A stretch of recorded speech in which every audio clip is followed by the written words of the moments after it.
Tara guys, samahan niyo ako guys. Magpapatuka tayo ng last batch ng ating big board.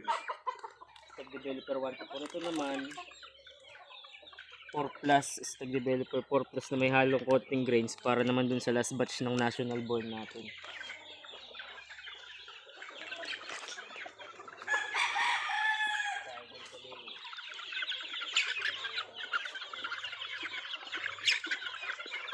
Hindi guys, sabik na sabik sila kumain. Masarap yung patuka nila.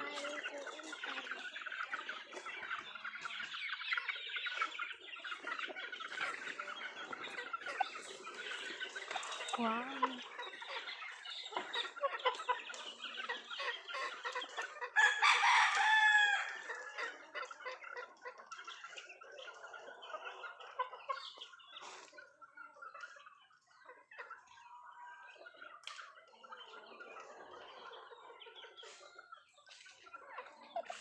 Tingnan nyo naman guys kung gaano ka-healthy yung ating breeding. Ang bloodline nga pala nito is Maclean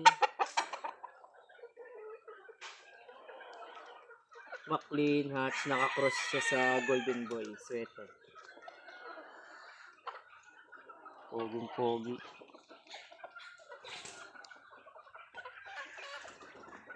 So yun lang guys, papatuka pa ako ng last batch ng national born namin.